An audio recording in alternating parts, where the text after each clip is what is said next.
नमस्कार साथियों, स्वागत है आप सभी का स्टडी IQ PCS पर। मेरा नाम है अभिषेक और आज बिहार की खबर में हम बात करने वाले हैं उस जिले के बारे में जिसने बिहार में किया है टॉप, और सिर्फ एक बार नहीं, लगातार 8वीं बार टॉप किया है। किस फील्ड में टॉप किया गया है? लोक सेवा में, सर्विस डिलीवरी में। तो ये बहुत बड़ी अचीवमेंट है और आप देख पा रहे हैं फोटो भी हमारे पीछे। इसके बारे में हम पूरा जानने वाले हैं, टॉपिक के बारे में कि लोक सेवा क्या होता है, कौन सा जिला जो है वो इतने 8 बार से अव्वल रहा है। इस वीडियो में काफी इंफॉर्मेशन आपको मिलने वाली है, बने रहिए लास्ट तक। लास्ट में एक MCQ भी है और पिछले वाले बिहार की खबर का आंसर भी है। देखते हैं कि इस बार कौन सही आंसर देता है। चलिए वीडियो को स्टार्ट करते हैं और इस चैनल को जरूर सब्सक्राइब कर लीजिएगा आप लोग। BPSC स्टडी IQ बिहार के लिए स्पेसिफिक वीडियोस आपको यहां पर भी मिलते रहते हैं। चलिए अब न्यूज का आर्टिकल आप देख पा रहे हैं यहां पर, वो लिखा है बक्सर न्यूज। अब बक्सर न्यूज लिखा है, इट मींस बक्सर की ही बात होने वाली है। यस, लोक सेवा में लगातार 8वीं बार बिहार का सिरमौर बना है बक्सर। सिरमौर मतलब टॉप किया है और ये किया है लगातार 8वीं बार।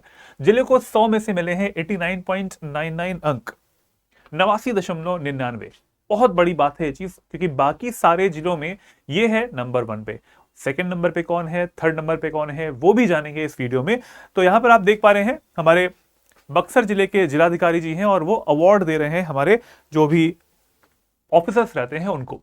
देखिए लिखा भी क्या हुआ है यहां पर, बक्सर जिले ने बिहार लोक सेवाओं का अधिकार अधिनियम, ये इंपॉर्टेंट लाइन है, ठीक है, बिहार लोक सेवाओं का अधिकार अधिनियम 2011 के तहत नागरिकों को समय पर सेवाएं प्रदान करने में उत्कृष्ट प्रदर्शन किया है। सर्विस डिलीवरी जो है वो टॉप क्लास की रही है। किस जिले में? बक्सर जिले में, लगातार 8वीं बार। बहुत बड़ी बात। देखते हैं इसके आगे। हाँ, ये रैंकिंग्स कब निकाली गई थी? मार्च 2025 की रैंकिंग्स है। इसके बारे में जो डेटा है वो निकल के आया है कब? वो अभी आया है अप्रैल में, और अभी ये बिल्कुल लेटेस्ट न्यूज है। रैंक 1 पे आता है Buxar continuously 8 times and the value is 89.992। ये नंबर है इसका 100 में से। आउट ऑफ 100 89.992 मार्क्स जो है वो मिले हैं बक्सर को। सेकंड नंबर पे कौन सा जिला आता है? सेकंड नंबर पे आता है भागलपुर एंड थर्ड नंबर पे आता है जहानाबाद जिला सर्विस डिलीवरी में। रैंकिंग बॉडी कौन सी है? कौन सी ऐसी बॉडी है जो कि इन सारे जिलों को रैंक कर रही होती है? टोटल 38 डिस्ट्रिक्ट्स हैं, उनको रैंक कर रही होती है। तो वो कौन सी बॉडी है? बिहार प्रशासनिक सुधार mission society, Bihar administrative reforms mission society, general administrative department. ये इंपॉर्टेंट लाइन है यहां पर, क्योंकि हमने रैंकिंग तो देख ली, लेकिन रैंकिंग देता कौन है बिहार में? तो वो है एडमिनिस्ट्रेटिव बॉडी, ये वाली एडमिनिस्ट्रेटिव रिफॉर्म्स मिशन सोसाइटी। जिससे अभी से पहले एक जो फोटो मैंने आपको दिखाई थी वो है हमारे डिस्ट्रिक्ट मजिस्ट्रेट बक्सर जिले के, DM है अंशुल अग्रवाल। उन्होंने ऑनर किया है अधिकारियों को, कंसर्न ऑफिसर्स को और एम्प्लॉइज को फॉर द सक्सेस। बिहार के उन अधिकारियों की वजह से ही ऐसा हुआ है कि सर्विस डिलीवरी बिल्कुल टाइमली पहुंच पाई है जिले के लोगों को भी, ठीक है। और बिहार राइट्स, ये बहुत जरूरी है, इसको मैंने अलग से इसीलिए लिख दिया है कि ये जो एक्ट बनाया गया था, इस एक्ट के अंतर्गत ये सारी चीजें आती हैं, ठीक है। और ये लोगों को, जो ऑफिसर्स हैं ना, अगर ये नहीं करते हैं तो उन्हें पेनाल्टी भी देनी पड़ती है, पेनाल्टी भी पड़ती है उन्हें, ठीक है। तो Bihar right to public services act 2011 के अंतर्गत ऐसा हुआ है। और बिहार राज्य जो है वो पूरे देश में सेकंड नंबर पे एक ऐसा स्टेट रहा है, सेकंड नंबर पे रहा है जिसने ऐसा एक्ट बनाया है पब्लिक सर्विस डिलीवरी के लिए। अब सोचिए 2011 की बात है, तब से ये चीज बनी हुई है कि बिहार जो है वो एक सेकंड नंबर का स्टेट है। इससे पहले एक स्टेट था, इसके बाद में बहुत सारे स्टेट्स आए, दिल्ली, पंजाब, ऐसे स्टेट्स आए जिन्होंने सर्विस डिलीवरी के लिए एक अलग से एक्ट बनाया। और एक्ट बनाने के बाद में क्या होता है, एक अगर एक्ट बन जाता है तो उससे उसको फॉलो करना होता है उस जिले के जिलाधिकारी से लेकर जितने भी नीचे हमारे अधिकारी आते हैं सभी को। चलिए इसके आगे जानते हैं। तो this ranking is based on parameters. कौन कौन से ऐसे पैरामीटर्स हैं, कौन कौन से ऐसे मानक हैं जिन पर ये हमारी जो रैंकिंग है वो आधारित है? तो जो पहली रैंकिंग आती, पहला जो पैरामीटर आता है वो आता है हमारा समय सीमा के भीतर सेवाओं की डिलीवरी। टाइम फ्रेम होना चाहिए कि भाई इतने टाइम में ये चीजें हो जाएंगी। जैसे आपने कोई भी किसी भी चीज के लिए अप्लाई किया, अगर मान लीजिए आप कास्ट सर्टिफिकेट के लिए अप्लाई करते हो, किसी और राशन कार्ड के लिए अप्लाई करते हो, तो कितने समय में वो चीज मिल जाएगी? अगर नहीं मिलती है तो इट इज लाइक ये डिलीवरी जो है वो सही से चल नहीं रही है, काम सही से चल नहीं रहा है। और बेसिकली हर चीज का रिकॉर्ड भी समझ में आ रहा होता है, because everything is digitally linked. डिजिटलीकरण के बाद से हमेशा से ये क्लियर हो रहा है कि भाई कौन कितना ट्रांसपेरेंट है, कौन कितना अकाउंटेबल है, ये सारी चीजें रिकॉर्डेड रहती हैं। तो जो पहला पॉइंट है दैट इज अ पैरामीटर, ठीक है, ये है समय सीमा के भीतर सेवाओं की डिलीवरी करना। दूसरा, डिस्पोजल ऑफ अपील्स फाइल्ड, जितनी भी हमारी अपीलें हैं वो कितने समय में डिस्पोज्ड हो गई है, इट मींस वो पूरी तरीके से खारिज हो चुकी, खारिज होना या फिर निपटाना इनका ये हो चुका है, ठीक है। तो ये सभी चीजें बहुत इंपॉर्टेंट पैरामीटर्स आते हैं। थर्ड वाला पैरामीटर आता है लगाए गए जुर्माने की राशि की वसूली। अगर मान लीजिए कि कोई किसी भी जगह पे किसी भी जैसे गाड़ियां होती हैं, तो गाड़ियां जो होती हैं अगर वो उनके ऊपर कोई जुर्माना लगाया गया है, उनके ऊपर कोई लगाया गया है कि भाई उन्होंने क्रॉस कर दिया है कहीं पर या फिर नो पार्किंग में खड़े हुए हैं, इस तरह के बहुत सारे ऐसे जुर्माने होते हैं। तो जुर्माने की वसूली हुई है कि नहीं हुई है ये भी जरूरी है, तो ये भी एक पैरामीटर इसमें आता है, ठीक है। और आता है लोक सेवा में केंद्रों का निरीक्षण।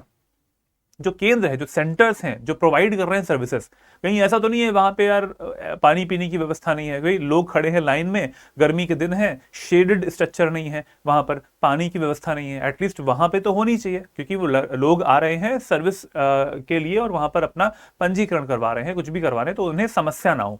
तो इन सबका निरीक्षण करना भी जरूरी है जो लोक सेवा केंद्र होते हैं। तो ये सारे पैरामीटर्स हमारे होते हैं, इन पर ये मापदंड है ऐसे, इन पर हमारी रैंकिंग जो है वो निकाली जाती है। अब इसके बेनिफिट्स क्या होते हैं, इसके कुछ लाभ क्या होते हैं, ये मेंस के लिए जरूरी है, इसके लाभ क्या होते हैं। कोई भी एग्जाम होगा आप जानेंगे भाई हर चीज का एक पर्सपेक्टिव है, हर चीज का अपना अपना एक आयाम होता है, एक डायमेंशन होता है, तो इन सारे डायमेंशंस को कवर करना जरूरी है। पहला जो यहां पर बेनिफिट आता है वो क्या है, वो है टाइमली सर्विस डिलीवरी। अगर नहीं होती है दैट इज, अब तब क्या होता, हमारे जो बिहार का ये जिला है, बक्सर जिला है, वो बहुत ही पीछे आ रहा होता, लेकिन नहीं, यहां पर टाइमली सर्विस डिलीवरी की वजह से ऐसा हुआ है कि ये बक्सर जो है वो नंबर 1 पे आ पाया है, ठीक है। Second is transparency and accountability. अगर पारदर्शिता नहीं है, जवाबदेही नहीं है, तो इससे भी बड़ी समस्या पैदा हो सकती है। बेनिफिट्स जो है यहां पर मिल रहे हैं, ठीक है, ट्रांसपेरेंसी होनी चाहिए कि भाई कितने समय पहले अप्लाई किया गया था, कितने समय में इसको डिस्पोजल करना था, कितने समय में चीजें डिलीवर्ड हो जानी थी उन लोगों को जिन्होंने अप्लाई किया था, नहीं हो रही है, दैट इज अ प्रॉब्लम। अगला है रिड्यूस करप्शन, भ्रष्टाचार में कमी होगी। सिंपल सी बात है, इन चीजों को अगर इनलाइन कर देंगे, बिल्कुल स्ट्रीमलाइन कर दिया जाएगा, तो क्या हो जाएगा, भ्रष्टाचार में कमी जो है वो सीधे सीधे दिखाई देने लग जाएगी। अगला है नागरिक सुविधा, सिटीजन सेंट्रिक जो कन्वीनियंस है, नागरिकों को सुविधाएं मिलनी चाहिए। बस ऐसा नहीं है कि मतलब वो खड़े हैं, जैसा कि पुराने टाइम में हम देखते आ रहे हैं, 20-25 साल पहले की बात है, उस टाइम पे डिजिटलीकरण नहीं हुआ करता था, उस टाइम पे बहुत प्रॉब्लम्स फेस किया करते थे लोग, है ना, डिजिटल ट्रांजैक्शंस नहीं हो रहे हैं, खिड़कियों के पास में खड़े हैं लोग, है ना, हर चीज़ के लिए विंडो पे जाना पड़ता था, वहाँ पर एक तरीके से रेड टेपिज्म का सामना करना पड़ता था। तो ये सारी चीज़ें हमने देखी हैं। ई गवर्नेंस, अगला आता है बूस्टिंग ई गवर्नेंस। जो हमारा ई गवर्नेंस है उसको भी बढ़ावा देना है, और इस तरीके से ये एक स्टेप है, ये भी एक छोटा सा तरीका है ई गवर्नेंस को बढ़ावा देने का। अगला आता है डिजिटल रिकॉर्ड रखना। जैसे मैंने बताया आपसे, डिजिटलीकरण बहुत जरूरी है और उसके बाद से जैसे होने लग गया है, रिकॉर्ड कीपिंग इज इंपॉर्टेंट। और रिकॉर्ड कीपिंग से क्या होता है, हर चीज क्लियर होती है, पारदर्शिता आती है और जवाबदेही भी आती है, ठीक है। रिकॉर्ड कीपिंग, तो एवरीथिंग इज लिंक्ड हियर। अगला आता है empowerment of the rural and the remote population. जो हमारे ग्रामीण और दूर दराज की आबादी है उनका सशक्तिकरण हो पाता है। अब क्या है, नागरिकों में ऐसा नहीं भेदभाव हो पाएगा कि भाई आप पटना में रहते हैं तो आपकी जो सर्विसेज हैं आपको बहुत जल्दी मिलेंगी, या फिर आप बहुत दूर रहते हैं, किशनगंज में रहते हैं, गोपालगंज साइड कहीं दूर रहते हैं, सारण में रहते हैं, तो आपकी जो समस्या है उनका समाधान नहीं हो पाएगा। अभी क्या है, वो चीजें बिल्कुल नहीं है, अब धीरे धीरे है एम्पावरमेंट हो रहा है, सशक्तिकरण भी हो रहा है उन दूर दराज के इलाकों के लोगों के लिए भी, ठीक है, और ग्रामीण इलाकों के लिए भी। इसका अगला पॉइंट आता है faster grievance redressal and the performance based monitoring. Performance based monitoring, जैसे अभी अवार्ड की बात हो रही थी, एक फोटो दिखाई मैंने आपको, और जो जिलाधिकारी हैं अंशुल अग्रवाल, उन्होंने अवार्ड दिया था वहां के अधिकारियों को। सेम चीज यहां पे भी है, अगर परफॉर्मेंस अच्छी होगी, मॉनिटरिंग उसका किया रहेगा, डिजिटल रिकॉर्ड रहेगा, ट्रांसपेरेंसी रहेगा, अकाउंटेबिलिटी रहेगा, तो उससे होगा क्या, उससे क्लियरली ये पता चलेगा कि किसने अच्छे से काम किया है, किस अधिकारी ने अपना काम अच्छे से किया है, किस अधिकारी ने डिले किया है, किस अधिकारी की वजह से सर्विस डिलीवरी बाधित हुई है, एवरीथिंग इज रिकॉर्डेड, ठीक है। फास्टर ग्रीवेंस रिड्रेसल, ग्रीवेंस का मतलब होता है जो हमारी शिकायतें होती हैं, जो लोगों की शिकायतें होती हैं, उनका रिड्रेसल कितना जल्दी हुआ है। तो ये सारे क्या है, यहां पर बेनिफिट्स निकल के आते हैं हमारी लोक सेवा अगर का जो पार्ट है, अगर वो हम सही से कर रहे होते हैं तो, ठीक है। तो इसी में हमने देखा ई गवर्नेंस का एक पॉइंट था, ई गवर्नेंस, ठीक है। इसमें क्या होता है कि एवरीथिंग इज डिजिटली कवर्ड, ठीक है। इसमें क्या है भाई, information is very important. Information मतलब सूचना, ठीक है, सूचना बहुत जरूरी है। इंफॉर्मेशन मतलब सूचना बहुत जरूरी है, सूचना मिलना बहुत जरूरी है। उसके बाद में इंफॉर्मेशन अगर आती है, इंफॉर्मेशन कहीं से भी आ रही है, तो उसकी बाद में सेकंड नंबर पे क्या होता है, प्रोसेसिंग जरूरी है। बोलते हैं ना इंफॉर्मेशन प्रोसेसिंग या फिर डेटा प्रोसेसिंग। तो डेटा अगर आ रहा है, इंफॉर्मेशन अगर आ रही है, तो उसकी प्रोसेसिंग करना बहुत जरूरी है कि उसको एक तरीके से डिफाइन करना, उसको एक तरीके से बिल्कुल सेट वाइज डिसाइन कर देना कि भाई ये जो डेटा है इसके लिए जरूरी है। तो अगर आपको कुछ भी चीजें उससे निकालनी है, एक्सट्रैक्ट करनी है, तो data mining is very important. और डेटा जो है वो उसकी माइनिंग करना, उसकी प्रोसेसिंग करना, ये सब किसका पार्ट है, अल्टीमेटली ई गवर्नेंस का ही पार्ट है। और इसका आउटकम क्या है, इसका आउटकम आता है क्विक डिलीवरी, ठीक है। हमें करना क्या है भाई, क्विक डिलीवरी, शीघ्र समस्याओं का समाधान करना है, उसके लिए हमें ये करना पड़ेगा। And it should be people centric, जैसे यहां लिखा ना पीपल, तो it should be people centric. लोग जो होते हैं ना वही केंद्र होते हैं। अगर उन्हें सुविधा नहीं मिल रही है और हम आगे पीछे कर रहे हैं, हम सारा काम कर रहे हैं, लेकिन वो सुविधाएं लोगों तक पहुंच नहीं रही हैं, तो ई गवर्नेंस का कुछ मतलब नहीं है, प्रोसेसिंग का कोई मतलब नहीं है, ठीक है। इंफॉर्मेशन गैदरिंग का, डेटा को गैदर करने का कोई मतलब नहीं रहता, ठीक है। तो पीपल सेंट्रिक होना चाहिए। एंड वहां पर इंक्लूजन ऑफ टेक्नोलॉजी, तकनीकी का उपयोग, टेक्नोलॉजी का उपयोग, ये जरूरी है। तो everything is linked in this e governance part, और सारे जो पैरामीटर्स है सबको आपको यहां पे ध्यान में रखना है, ठीक है।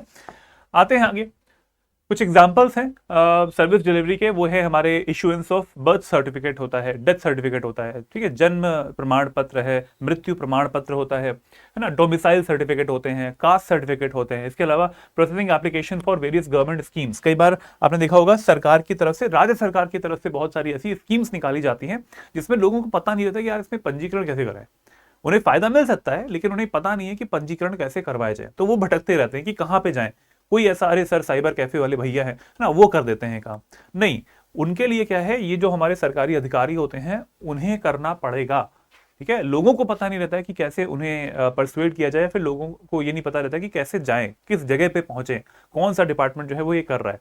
तो ये जो गैप है ये फुलफिल करने की जरूरत है, और बक्सर ने करके दिखाया भी है, ठीक है। ये हो गया। नेक्स्ट इज भूमि रिकॉर्ड और संपत्ति पंजीकरण, ठीक है। लिखा था इससे पहले विभिन्न योजनाओं और लाभों के लिए आवेदनों का प्रसंस्करण, जो गवर्नमेंट की स्कीम्स होती हैं उसके लिए। और लास्ट वाला है भूमि रिकॉर्ड, लैंड का जो रिकॉर्डिंग हो रही है वो, और संपत्ति का पंजीकरण या फिर प्रॉपर्टी रजिस्ट्रेशन। अब ये बहुत जरूरी है क्योंकि बाद में डिस्प्यूट्स क्रिएट होते हैं, और अगर आपके जो लैंड है उसका प्रॉपर रिकॉर्डिंग नहीं है कि भाई किसके पास रजिस्ट्री है, किसके पास में, किसने इसको खरीदा था, किसको बेचा था, everything it should be covered. तो ये सारी चीजों के लिए यही है हमारा कुछ एग्जांपल्स सर्विसेज के, जो कि सर्विसेज प्रोवाइड की जाती हैं इन अधिकारियों के द्वारा और इस एक्ट के द्वारा। क्लियर है? तो ये बात होगी हमारे आज के टॉपिक की जो हमने आज कवर किया। यहां पर रैंकिंग जो मिल रही थी लोक सेवा में बक्सर को मिली है, 8 बार से नंबर 1 रहा है बक्सर। पिछली बार का लास्ट वाला जो हमारा ये क्वेश्चन था बिहार की खबर का, वो ये था, आपके सामने है क्वेश्चन, अगर आपने नहीं देखा था तो देख सकते हैं। 2025 में पद्म पुरस्कार पाने वाली निर्मला देवी को इनमें से किस कला से उनका संबंध था, किस कला से उनका संबंध था? खटवा पैचवर्क, पेंटिंग से, सुजनी एम्ब्रॉयडरी से, या फिर डी ऑप्शन है यहाँ पर सिंगिंग से। आप सभी लोग यहाँ पे बता सकते हैं। इस वीडियो के कमेंट बॉक्स में भी इसका आंसर दे सकते हैं। वैसे मैं इसका आंसर बता ही देता हूँ क्योंकि पिछले वीडियो का क्वेश्चन है। इसका आंसर हो जाएगा सी, सुजनी कढ़ाई। सुजनी कढ़ाई इसका हमारा आंसर हो जाएगा। चलिए, इसका तो आंसर मैंने बता दिया, लेकिन ये जो इस वीडियो में आपको नया क्वेश्चन दूंगा उसका आंसर जरूर आपको देना है कमेंट बॉक्स में। देखते हैं कि किसका आंसर सही होता है, उसका आंसर मैं बताऊंगा अगले वीडियो में भी। Bihar became the second state to institute right to services act. Bihar सेवा का अधिकार अधिनियम लागू करने वाला दूसरा राज्य बना था। दूसरा राज्य, तो पहला राज्य कौन सा था ये आपको बताना है। ऑप्शन है आपके सामने, उत्तर प्रदेश, मध्य प्रदेश, राजस्थान और आंध्र प्रदेश। सोच समझ के आंसर कीजिएगा। नहीं मिल रहा है तो गूगल पे सर्च कर लेना, जिससे कि कुछ नई चीजें आपको पता भी चलेंगी, ठीक है। तो पहला राज्य कौन था लोक सेवा के लिए जो अधिनियम है वो बनाने वाला? उत्तर प्रदेश, मध्य प्रदेश, राजस्थान, आंध्र प्रदेश। चलिए, इसका आंसर देना है आपको कहां पर? कमेंट बॉक्स में। बढ़ते हैं आगे, बात कर लेते हैं हमारे निश्चय बैच 12 की। ये हमारा फाउंडेशन का बैच है। फाउंडेशन का मतलब होता है प्री और मेंस की तैयारी शुरुआत से हम लोग करवाते हैं। तो इसमें अगर आप एडमिशन लेते हैं आज के आज, क्योंकि आज है एडमिशन की लास्ट डेट और हमारे जो सेल चल रही है उसका नाम है अचीवर्स कार्निवल सेल, और वो भी आज ही तक वैलिड है, 30 अप्रैल तक ही वैलिड है, रात तक ही वैलिड है। डिसाइड कर लीजिए, डिसाइड करने के बाद में इस कोर्स को जरूर परचेस करें, क्योंकि फीचर्स इतने प्रॉमिसिंग है कि आप छोड़ के जा ही नहीं सकते। कौन सी फीचर्स है इसमें? लाइव क्लासेस मिलने वाली हैं आपको इसमें 1100 से ज्यादा घंटों की, 1100 से ज्यादा घंटे जीएस के ऊपर, बहुत ज्यादा डीपली फोकस करते हैं हम लोग इसमें। मेंटरशिप रहेगी, अगर आप मेरा कोड यूज करेंगे तो मेरी मेंटरशिप भी मिल पाएगी, एक और मेंटर भी आपको मिल पाएंगे आपके पूरे 2 साल के कोर्स ड्यूरेशन में। मैंने 2 साल क्यों बोला? क्योंकि 2 साल के लिए आपका कोर्स जो है वो वैलिड है। अगला फीचर आता है इसमें डेली मेंस आंसर राइटिंग का, क्योंकि मैंने बोला आपसे फाउंडेशन का बैच है, प्री और मेंस की लगातार साथ में तैयारी हो रही होती है, तो इसलिए मेंस के लिए डेली एक क्वेश्चन आपको प्रोवाइड किया जाता है क्लास में, आप उसका आंसर लिख के भेजते हैं, उसका इवैल्यूएशन हम आपको प्रोवाइड करते हैं उसी दिन 24 घंटे के अंदर अंदर। ठीक है, इसके बाद अगला फीचर आता है इसमें, वो है आपके टेस्ट सीरीज, प्रीलिम्स की टेस्ट सीरीज, मेंस की टेस्ट सीरीज मिलती है आपको, सेक्शनल टेस्ट मिलते हैं, फुल लेंथ टेस्ट मिलते हैं, everything we are providing in this test. Content आपको प्रोवाइड हो रहा होता है, इसमें आपको लिखने की जरूरत नहीं है, हिंदी और इंग्लिश में भी कंटेंट आपको मिल जाएगा, हैंडआउट्स के तौर पर, क्रक्स नोट्स के तौर पर। इसके अलावा करंट अफेयर्स वीकली, डेली है, वीकली है, मंथली है, और स्टेट करंट अफेयर्स भी आपको मिल रहे हैं, और एमसीक्यूज भी मिल रहे हैं। तो सब कुछ हमने इस तरीके से प्लान किया हुआ है कि आपको कुछ भी एफर्ट करने की जरूरत नहीं है। We are planning, we are giving you everything, but आपको सिर्फ और सिर्फ रिवाइज करना है, पढ़ना है, याद करना है और टेस्ट देना है। ठीक है, इसके साथ साथ आपको इस बैच में मिलेगा एनसीईआरटी का रिकॉर्डेड बैच, रिकॉर्डेड कोर्स मिल जाएगा। क्लास 6 से क्लास 12 तक की एनसीईआरटीज जितने भी जो सब्जेक्ट होते हैं सबके वीडियोस रिकॉर्डेड हैं हमारे टॉप फैकल्टीज के तौर पर। आपको ये इसमें फ्री मिलने वाला है, एनसीईआरटी के रिकॉर्डेड बैच, रिकॉर्डेड कोर्स जो है वो फ्री मिलेगा। तो 9,999 में आपको ये सब कुछ मिलने वाला है जो मैंने आपको फीचर्स बताए हैं, और एडमिशन आज ले लीजिएगा अगर आप वीडियो देख रहे हैं आज तो। ठीक है, 30 अप्रैल। इसके अलावा एक बड़ी ऑफर है इसी के साथ में, वो ये है कि अगर आपका, क्योंकि प्री और मेंस का फाउंडेशन बैच है, अगर आपका ये एग्जाम क्लियर हो जाता है, बीपीएससी का जो हमारा एग्जाम होता है सिविल सर्विसेज का, और आपने बैच लिया हुआ है फाउंडेशन, तो आपका 100% बैच का जो अमाउंट है वो क्या हो जाएगा? वो रिफंड हो जाएगा। 100% बैच का अमाउंट रिफंड होगा प्री और मेंस क्लियर करने के बाद में। बहुत बड़ी इंफॉर्मेशन है। AKS लाइव कोड लगाओगे तो आपको मैक्सिमम डिस्काउंट के साथ ये मिलेगा भी 9999 में। ठीक है, यहाँ पे कोड लिखा हुआ है AKS लाइव, यहाँ पर आप देखेंगे इस नंबर के बाद में, हाँ अभी लिखा हुआ है, आप इस कोड को लगा के देख सकते हैं। इस वीडियो के डिस्क्रिप्शन बॉक्स में भी आपको लिंक मिल जाएगा, वहां से भी उसको भी क्लिक करके डायरेक्टली आप वेबसाइट पे जा सकते हैं इसी बैच के ऊपर। इसके अलावा अगर आपको सिर्फ प्रीलिम्स की तैयारी कर रही हैं तो आप बिहार के इस बैच नंबर 2 जो कि संजीवनी का बैच है, इसमें आप एडमिशन ले सकते हैं। ये प्रीलिम्स स्पेसिफिक बैच है 71st बीपीएससी के लिए। ठीक है, 5499 रुपए में आपको ये बैच मिलने वाला है। इसमें भी सेम चीज है, अगर आपका प्रीलिम्स क्लियर हो जाता है तो पूरा पैसा वापस फुल रिफंड हो जाएगा। आज ही आप एडमिशन ले लें, क्योंकि एडमिशन क्लोजिंग की डेट आज ही है 30 तारीख, और हमारी जो सेल है वो भी खत्म हो रही है आज ही। बात हो गई हमारे बैचेस की, अब बात कर लेते हैं कि इस वीडियो का पीडीएफ कहां पे मिलेगा। वो मिलेगा आपको मेरे टेलीग्राम चैनल पर, learn and grow with Abhishek, and discussion group में भी आप ऐड हो सकते हैं, डिस्कस एंड ग्रो विद अभिषेक। साथ में ईमेल आईडी भी लिखी हुई है abhishek.singh@studieiq.com, यहां पे भी आप मुझसे जुड़ सकते हैं। QR कोड को स्कैन करेंगे तो टेलीग्राम चैनल पे चले जाएंगे, जहां से आपको इस वीडियो का पीडीएफ मिल जाएगा, और भी बहुत सारे पीडीएफ मिलते हैं, जरूर ज्वाइन हो जाइएगा। तो इस वीडियो को अपने फ्रेंड्स के साथ में जरूर शेयर करें, अपने दोस्तों के साथ में जो पढ़ाई कर रहे हैं, अपने फैमिली मेंबर्स के साथ में। इसके अलावा अगर आप इस वीडियो को लाइक करते हैं, सब्सक्राइब करते हैं तो मुझे बड़ा अच्छा भी लगेगा। मिलते हैं नेक्स्ट वीडियो में। जय हिंद, जय भारत। आंसर जरूर कीजिएगा कमेंट बॉक्स में उस क्वेश्चन का जो मैंने आपसे यहां से पूछा है। Bye bye, take care.